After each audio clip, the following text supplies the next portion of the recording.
अँटीऑक्सिडंटनी भरपूर असलेल्या आवळ्याचे भरपूर असे फायदे आहे। रोगप्रतिकारशक्ती वाढवते, आपल्या स्किनच्या ग्लोसाठी खूप फायदेशीर आहे।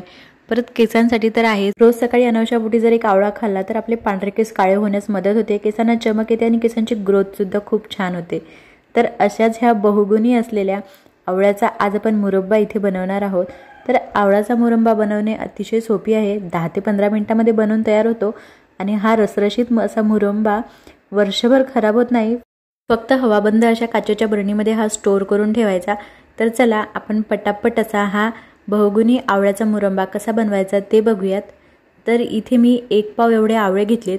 सगळे आवळे एकदम ताजे आहेत, तुम्ही बघू शकता।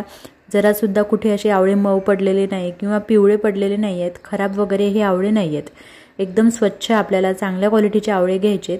तर हे सगळे आवळे मी आधी धुवून टाकले मस्तपैकी। त्यानंतर आता छोट्याशा पातेल्यामध्ये आवळे डुबेल एवढं पाणी घालून याला फक्त आपल्याला 7 ते 8 मिनिटांपर्यंत याला उकळून घ्यायचं आहे। हे बघा, उकळल्यानंतर बघा असे अलगद याच्यामध्ये क्रॅक पडतात, आपोआपच पडतात हे क्रॅक, म्हणजे आतमधला बी आपल्याला स्पष्ट दिसून येतो। त्यानंतर आता हे वेगळ्या प्लेटमध्ये मी इथे काढून घेणार। आता हे जे आवळ्याचं पाणी आहे ना, हे सुद्धा तुम्ही आवळा ज्यूस म्हणून पिऊ शकता, ह्याच्यात काही साखर वगैरे काहीच नाही आहे। असंच हे आवळ्याचं पाणी पिऊन घ्यायचं अनावश्यकपोटी, ते सुद्धा चवीला खूप छान लागतं। आता आपण मुरब्बा बनवण्यासाठी आहे ना, इथे पोहे खायच्या चमच्याने फक्त 1 चमचे तूप टाकलं मी, त्यामध्ये 1 दालचिनीचा तुकडा, 2-3 लवंगा आणि 2-3 काळे मिरे घातले। ते मसाले छान तळल्या गेले, त्याचा सुगंध सुटला की आपल्याला ह्याच्यामध्ये आवळे टाकून घ्यायचं आहे आणि आवळे छान तुपामध्ये मस्त त्या मिक्स करून घ्यायचा। त्यानंतर इथे मी वाटीभर एवढा गूळ घेतला। आता मी 1 पाव आवळे घेतले होते, तर त्यासाठी मी वाटीभर एवढाच गूळ घेतला आहे। गुळाचं प्रमाण थोडंसं कमी जास्त करू शकता आणि इथे मी साखर वापरलेली नाही आहे, आवळ्याच्या मुरब्ब्यासाठी गूळच वापरला आहे। त्यानंतर बघा आता सगळं मस्त गूळ आणि हे आवळे मिक्स करून घ्यायचे आणि याला झाकण ठेवून आपण गूळ वितळून द्यायचा आहे।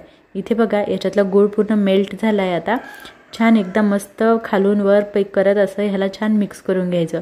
तुम्ही बघू शकता ह्याच्यामध्ये आपल्याला आता काही पाणी वगैरे टाकायचं नाही आहे, काहीच नाही, फक्त आपल्याला ह्या गुळाचा मस्त असा पाक बनवू द्यायचा आहे।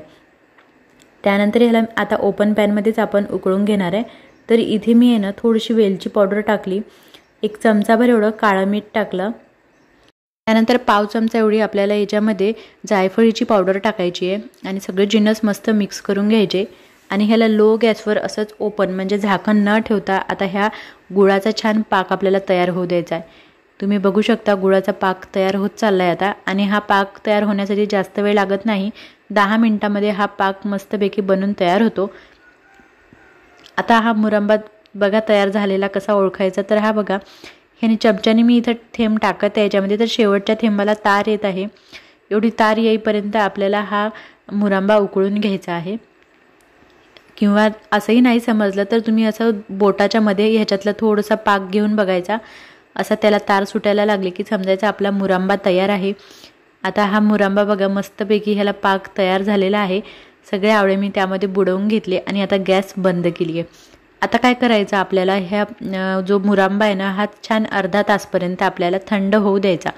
अर्ध्या तासानंतर बघू शकता आता मस्तपैकी थंड झालेला आहे आणि आपला मुरब्बा मस्त आपला खायला तयार आहे। हा मुरब्बा तुम्ही लगेच खाऊ शकता किंवा थोडे दिवस ह्याला मुरू द्यायचा, मुरल्यानंतर तर हा याची चव आणखी छान लागते, रंगसुद्धा थोडा काळा पडतो आणि चवीला खूप छान लागतो हा मुरल्यानंतर। किंवा असंच ताजा ताजा सुद्धा तुम्ही हा आवळ्याचा मुरब्बा खाऊ शकता। रोज तुम्ही अनावश्यकपोटी 1 आवळा खाल्लात तर केसांचं आरोग्य आपल्या निरोगी राखलं जातं, आपली स्किनसुद्धा ग्लो करते। आवळ्याच्या मुरब्बामध्ये भरपूर असे अँटीऑक्सिडंट असतात, त्यामुळे ना आपली रोगप्रतिकारशक्तीसुद्धा वाढते आणि डायबिटीजवाल्यांसाठी सुद्धा ह्या आवळ्यांचा मुरब्बा खूपच फायदेशीर आहे। तर ह्या पद्धतीने एकदा नक्की बनवून बघा। स्टोर करण्यासाठी तुम्ही काचेची कुठली एअरटाईट बरणी वापरा आणि व्हिडिओ आवडला चॅनलला लाईक, शेअर, सबस्क्राईब, कमेंट नक्की करा। तोपर्यंत बाय, आपण भेटूया नेक्स्ट व्हिडिओमध्ये।